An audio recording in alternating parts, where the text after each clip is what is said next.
Mr. President, this week's Council takes place somewhere along the road between despair and hope, because although the major difficulties seem to be overcome, the Lisbon Treaty is not yet ratified. Questions linger over some of its provisions. Uncertainties abound about the political direction of Russia, Turkey, and some of our neighbours in the Middle and Near East.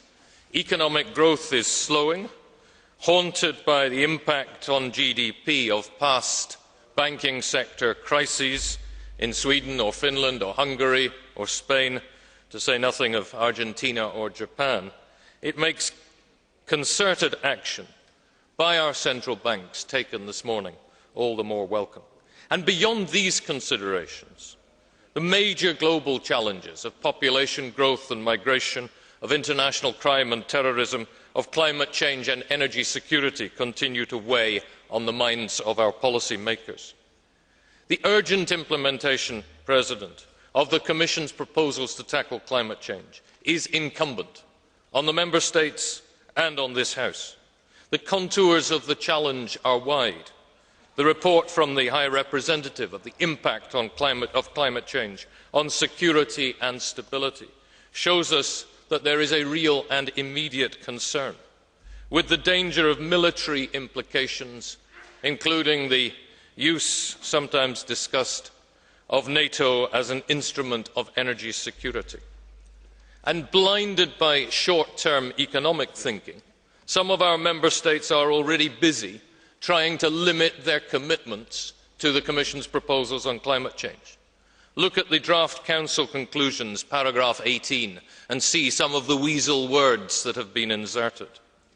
These twin dangers are threatening a retreat into a fortress Europe, and it's only by increasing internal solidarity that we can avoid the trap that Member States fall into, such as choosing South Stream over Nabucco.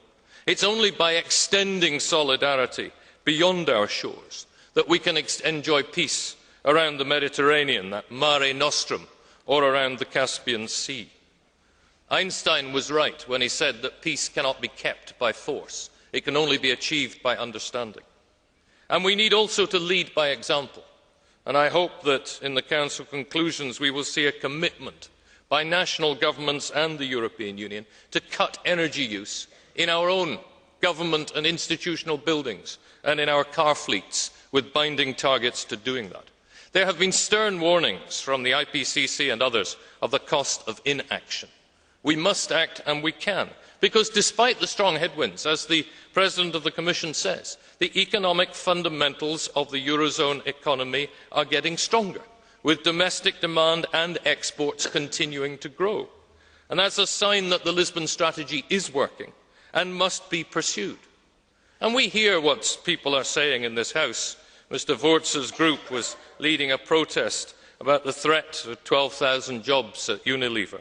Mr. Schulz wrote a letter to 27 heads of state and government calling for a change in economic direction, binding social standards and greater social protection. But this ignores ignores the reality of what is happening in the global economy. Because as more and more countries have opened their economies, the global ratio of trade to GDP has grown faster than total output. Half of our income now comes from trade. And even developing countries now account for a third of world trade. What's happening is that the integration of the world economy is proving it's not a zero-sum game. While Europe's share of that economy may be shrinking, the overall growth means that we continue to create jobs and wealth, and that is why we've created 6.5 million new jobs in the last two years.